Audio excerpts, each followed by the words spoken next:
Suppose game changer అదే డేట్‌కి కనుక వస్తే 'పుష్ప ది రూల్' 1000 సీఆర్ కొట్టడం కాస్త కష్టమవుతుంది. ఫ్రాంక్లీ స్పీకింగ్ ఫ్యామిలీ ఆడియన్స్ 2 మూవీస్‌లో ఏదో ఒక్క మూవీనే చూస్ చేసుకుంటారు. 'పుష్ప' కంటే గేమ్ చేంజర్‌కి ఓవర్‌సీస్‌లో చాలా పెద్ద ప్రాబ్లమ్ ఉంటుంది. ఈ 2 మూవీస్‌కి ఎఫెక్ట్ చూపించేలా మధ్యలో ఇంకొక ఎపిక్ మూవీ ఉంది.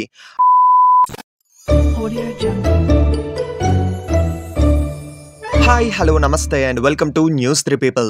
ముందుగా ఒక చిన్న మాట మామ, ఈ వీడియోకి ఒక 3K లైక్స్ టార్గెట్ ఇస్తున్నాను. నచ్చితే తప్పకుండా లైక్ చేయండి. Okay, let's start our video. RRR లాంటి ప్రెస్టీజియస్ మూవీ తర్వాత రామ్ చరణ్ గారు డైరెక్టర్ శంకర్ గారితో కొలాబరేట్ అయితే ఇస్తున్న మూవీ గేమ్ చేంజర్. షూటింగ్ అవుతుందన్న మాటకే కానీ ఎటువంటి అప్డేట్స్ సరిగ్గా లేవు.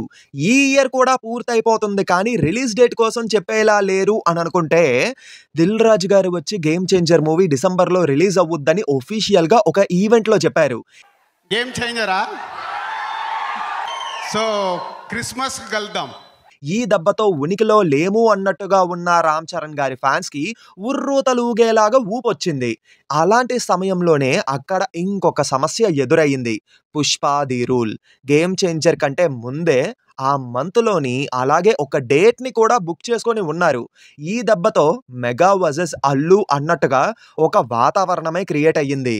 ఫస్ట్ ఆఫ్ ఆల్ కాసేపు మనం రిలీజ్ డేట్స్ కోసం పక్కన పెట్టేద్దాం. మొదటగా 'పుష్ప ది రూల్' కోసం మాట్లాడుకుంటే, 'పుష్ప ది రేస్' క్రియేట్ చేసిన ఇంపాక్ట్ ని పరిగణలోకి తీసుకొని 'పుష్ప ది రూల్'లో కూడా కాంటెంట్ స్ట్రాంగ్ గా ఉంటే 100% 1000 CR కొట్టగల బొమ్మ అది. ఇట్స్ ట్రూ, బికాస్ పార్ట్ 1 వల్ల పార్ట్ 2కి క్రియేట్ అయినటువంటి హైప్ అలాంటిది. మరోవైపు game changer in case strong positive talk వస్తే లాంగ్ రన్ కూడా బాగుంటే 500 to 700 వరకు కలెక్ట్ చేయగల కెపాసిటీ ఉన్న మూవీ అది. 1000 CR అని చెప్పకపోవడానికి రీజన్ ఏంటో అని ఆల్రెడీ ఈ వీడియోలో క్లియర్గా చెప్పాను. ఎండ్ కార్డ్స్లో ఆ వీడియో లింక్ని ఇస్తాను, ఒకసారి చూడండి. ఇప్పుడు మళ్ళీ ఆ పాయింట్ని రిపీట్ చేస్తే ఈ వీడియో లెంత్ ఎక్కువ అయిపోద్ది, అందుకే. సో టాక్ బాగుంటే మాత్రం 500 to 700 వరకు ఈజీగా కలెక్ట్ చేయగలది ఈ మూవీ. ఇప్పుడు రిలీజ్ డేట్స్ని ఇన్వాల్వ్ చేస్తే 'పుష్ప ది రూల్' 6th డిసెంబర్కి వస్తుంది. అండ్ వస్తున్న రిపోర్ట్స్ ప్రకారం గేమ్ చేంజర్ 20th డిసెంబర్కి రిలీజ్ అవుతుంది. సపోజ్ గేమ్ చేంజర్ అదే డేట్కి కనుక వస్తే 'పుష్ప ది రూల్' 1000 CR కొట్టడం కాస్త కష్టం అవుతుంది. ఎందుకంటే అక్కడ 14 days మాత్రమే ఉన్నాయి. లాంగ్ రన్ అనేది చాలా ఎఫెక్ట్ అవుతుంది. And also Game Changer long రన్కి కూడా పెద్ద సమస్య ఉంది. ఎందుకంటే 20 daysలోనే సంక్రాంతి సీజన్ స్టార్ట్ అవుద్ది. Most important season for movies. కొత్త మూవీస్ వస్తాయి అండ్ లాంగ్ రన్ దెబ్బతింటుంది. ఈ సిచ్యువేషన్కి బెస్ట్ ఎగ్జాంపుల్ కోసం డిస్కస్ చేయాలంటే 2023 December 'Animal', 'Salaar', 'Dunki'. 'Animal' movie 1st డిసెంబర్న వచ్చింది. ఓవరాల్గా 900+ CR కలెక్ట్ చేసింది. బట్ 20 daysలోనే 'సలార్' అండ్ 'డంకీ' ఉండడం స్క్రీన్స్ తగ్గాయి. అండ్ లాంగ్ రన్కి కూడా చాలా పెద్ద ఎఫెక్ట్ పడ్డది. ఇన్ కేస్ కాంపిటీషన్లో ఆ మూవీస్ ఉండకపోతే there is a chance to collect 1000 CR. But miss అయిపోయింది. ఇంకా 'సలార్'కి బాలీవుడ్లో టఫ్ కాంపిటీషన్తో పాటు లో ప్రమోషన్స్ ఉండడం అండ్ 20 daysలో సంక్రాంతి సీజన్ ఇవన్నీ ఎఫెక్ట్ చూపించాయి. ఇంకా మన తెలుగు స్టేట్స్లో ఆడియన్స్ని ఇబ్బంది పెట్టే మరో point ticket prices. Star actor movie అనగానే మన వాళ్ళు టికెట్ హైకులు ఎలా పెంచుతారో తెలుసు కదా. రేట్లు ఆకాశాన్ని అంటేస్తాయి. ఫ్రాంక్లీ స్పీకింగ్ ఫ్యామిలీ ఆడియన్స్ 2 మూవీస్లో ఏదో ఒక్క మూవీనే చూస్ చేసుకుంటారు. ఏ మూవీకి అయితే పాజిటివ్ టాక్ వస్తుందో ఆ మూవీనే చూస్ చేసుకుంటారు. ఇక్కడ స్టార్ పవర్ అనేది just a trash. Content is more important. జనాన్ని ఇంప్రెస్ చేయాలంటే స్టార్ యాక్టర్స్ ఉంటే సరిపోదు, వాళ్ళని ఇంప్రెస్ చేసేలా కాంటెంట్ కూడా ఉండాలి.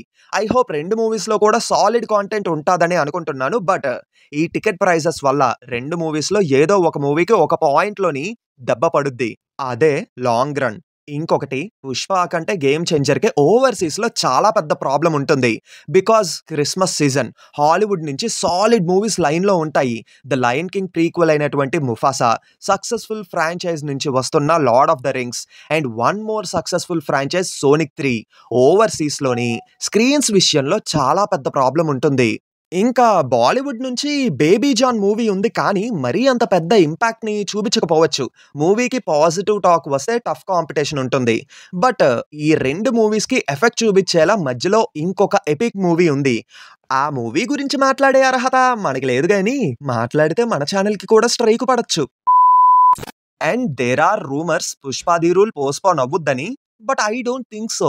ఎందుకంటే మాకున్న ఇన్ఫర్మేషన్ ప్రకారం ఎట్టి పరిస్థితుల్లో ఈ మూవీని 6థ్ డిసెంబర్‌కే తేవాలనుకుంటున్నారు. ఇన్‌కేస్ పోస్ట్‌పోన్ అయితే చాలా చిరాకొస్తది మామ 'పుష్ప 2' మీద.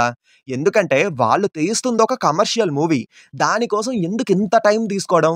తీరా ఇంత టైం తీసుకొని ప్రొడక్ట్ కానీ ఇంప్రెసివ్‌గా ఉండకపోతే సింపుల్‌గా రిజెక్ట్ చేసేస్తారు ఆడియన్స్. అందుకే ఉన్న క్రేజ్‌ని దృష్టిలో పెట్టుకొని పోస్ట్‌పోన్ చెయ్యాలనే ఆలోచన పెట్టుకోవద్దు. మరలాగైతే 'గేమ్ చేంజర్' కూడా కమర్షియల్ మూవీనే కదా మామ! మరి దానికి కూడా ఎక్కువ టైం తీసుకున్నారు కదా! అని కొంతమంది అడగొచ్చు. ఇక్కడ విషయం ఏంటంటే 'గేమ్ చేంజర్' మూవీకి ఇండియన్ పార్ట్ 2 అండ్ 3 ఒక పెద్ద ప్రాబ్లమ్‌గా మారాయి. ఈ 2 మూవీసు సైమల్టేనియస్‌గా షూట్ చేయడం వల్ల 'గేమ్ చేంజర్' రిలీజ్ డేట్‌ని క్లియర్‌గా కన్ఫర్మ్ చెయ్యలేకపోయారు మేకర్స్. అందుకే బాగా లేట్ అయింది. అండ్ ఆల్సో 'అల్లు అర్జున్' గారి మీద నెగటివిటీ గురించి అంటారా? ఒక మాట చెప్పమంటారా నన్ను? మన వాళ్ళకి సినిమా అంటేనే పిచ్చి. ఎంత నెగటివిటీ ఉన్నా సరే, సినిమా బాగుంది అంటే ట్విట్టర్‌లో ఫ్యాన్ వార్స్ చేసేవాడు కూడా థియేటర్‌కి వెళ్లి సినిమాని ఆదరిస్తాడు. మనకి తెలిసిందల్లా ఒకటే మామ. Cinema, cinema, cinema. అందుకే మనల్ని మనం టీఎఫ్ఐ బానిసలం అని అనుకుంటూ ఉంటాం. So, that's all for the video. 'Game Changer' and 'Pushpa the Rule' 2 blockbuster అవ్వాలనే కోరుకుంటున్నాం. 1000 CR huge collections are second part. Content బాగుండాలి. అది మనకి కావాల్సింది. మరి మీ ఒపీనియన్ ఏంటో, ఏ మూవీ కోసం ఈగర్‌గా వెయిట్ చేస్తున్నారో కింద కామెంట్స్‌లో చెప్పండి. మర్చిపోకుండా లైక్, షేర్ అండ్ సబ్స్క్రైబ్. మళ్ళీ కొత్త వీడియోతో మీ ముందుకు వస్తాను. Until then take care and bye by.